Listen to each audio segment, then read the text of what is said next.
Hi guys, what's going on? So yesterday I had a setup that I posted on Instagram on Euro Swiss franc, and this was the setup. Okay, before I posted it, you know. So what I did was I identified this other block here, you know, you might call it supply, and we have a break of market structure. We have liquidity resting above this level here, and we have our liquidity area as well. So one of my perfect setup that I like to see when price is approaching the supply level, I like to see price grab liquidity on the way to the supply. Meaning I like to see liquidity below the supply, like this one here. Okay, it could be trend line liquidity, it could be equal highs, triple, double tops or whatever. But I like to see liquidity resting below supply. I have more videos, explanations on this inside Forex Live 2.0. So, yeah, so this was already building up to be my perfect setup that I like to see. So, when I see setups like this, it gives me confidence, because it's already meeting up with my requirements. So, like I said, we have order block, break of market structure, liquidity resting above supply. We have volume in the market. We have liquidity taking on approach of the supply or order block. We have our pivot level, which is also in confluence with our supply.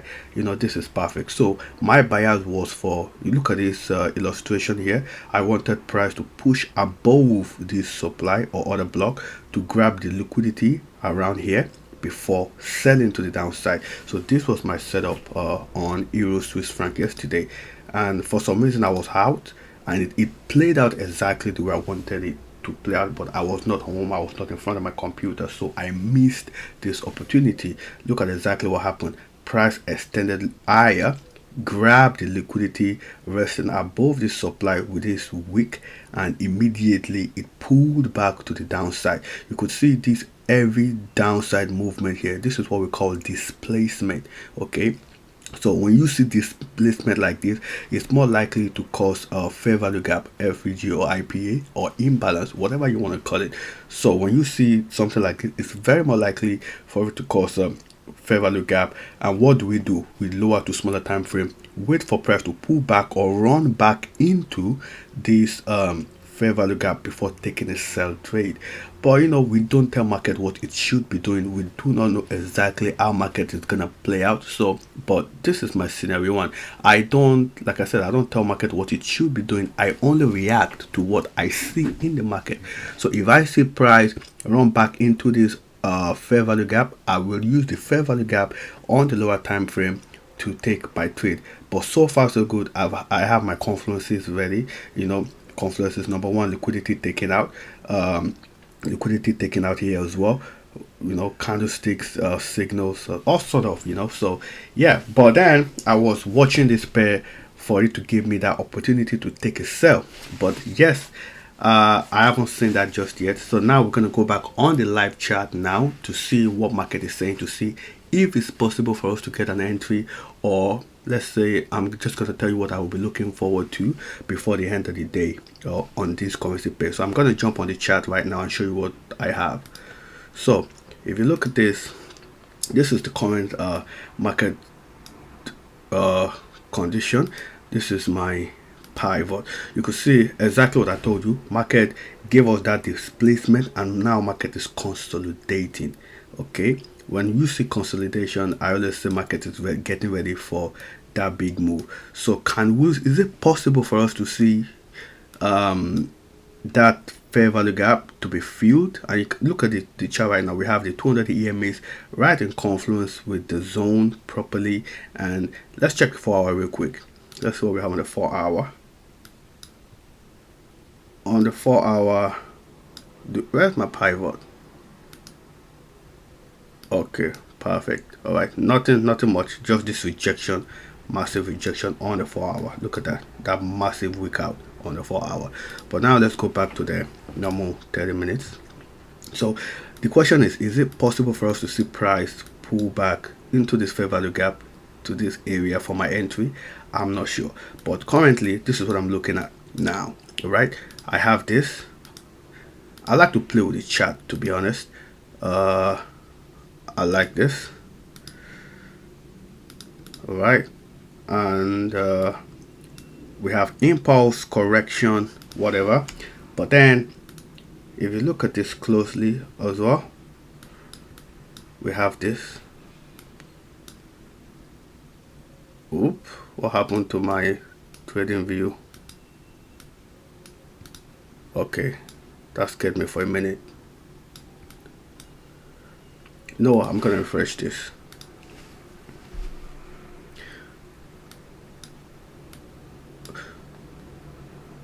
Okay, this thing is acting up. Let me just, I don't know how to fix it. Chat. Okay, it's fine now. So this is what I'm going to be looking at. Right, this is going to be a short video because I just saw this and I thought I'd make a video on it. So let's take this out.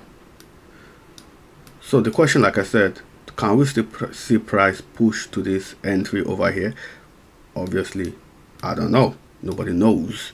But I will then lower to smaller time frame. I will go to the 5 minutes time frame, or let's say 10,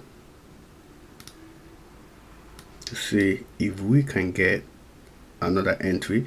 So we have here we have break of structure here, break of structure here. What else do we have? We have this around here. We have to pick up the rectangle. All right, okay, so we have this here. So this is what I'm going to be looking for. Hopefully we see price run back into this level here, right, or above, because it seems like we have a liquidity resting here as well. Okay, so here we have liquidity. Okay, so we might wait for price to extend to the upside to grab this liquidity above this level here, then target the downside. We have a long target around here, so this is what I will be looking for on this currency pair, because I do not think price might want to come back here. But before I take a sell around here, I'm gonna wait. I'm not just gonna take a trade. I don't set pending order because price might get here and continue to push to the upside, and if I had set up a pending order, I would have lost the trade because the liquidity grab is going to stop me out. My entry is going to trigger and going to stop me out. So I like to execute on market order. Okay, I like to take my trade myself. I'm not aggressive. I'm not an aggressive trader. I like to be conservative. So I will be watching price to see how it's going to react. Once I see liquidity taking here and I continue to see selling pressure, or maybe a break back in below this zone, a retest of it, or whatever, depending on what market gives, I'm going to take a sell. But this is currently my new level that I'm looking at. Okay, so to add confluence to this setup, I look at Euro NZD, which I already took a sell on. So Euro NZD is ready for a sell, or maybe it's moving or whatever. I don't want to say it's ready because I'm not the one moving the market, but I add my sell signal on Euro NZD. So I took my entry using the same strategy I've always shown you guys on YouTube. I have my EMAs, I have my pivot. Look at that. Okay, see how price ran into this level here. Okay, our price ran into this level here. This level is in conflict with my pivot as usual, and took my entry, from here. We have volume, this is supply. We have market structure broken here. Look at that. So this is our order block. Price ran into it. I took my sell and it's currently in profit. We have pivot below, so I'm going to be watching this level closely. But as soon as price gets to this level, I'm going to move my stop loss to break even, because price might react to this and run to the upside, but as soon as it gets to this level, I'll move my stop loss to break even.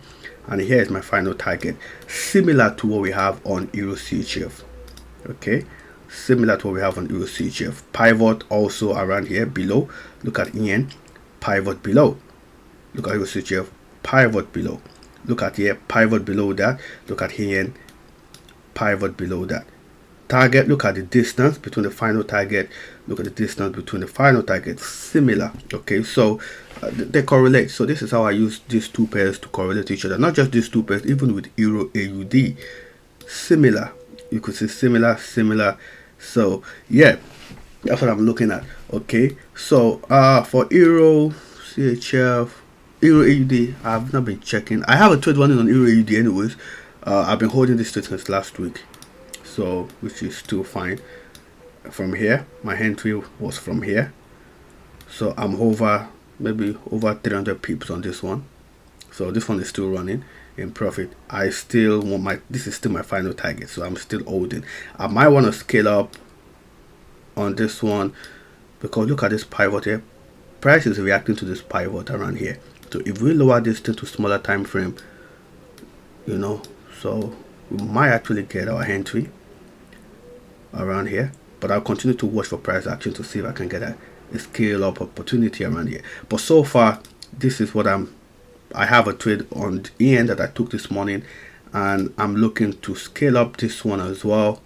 Not a scale because I don't have a trade on this one, so I'm looking for a fresh trade, but I'm looking at this level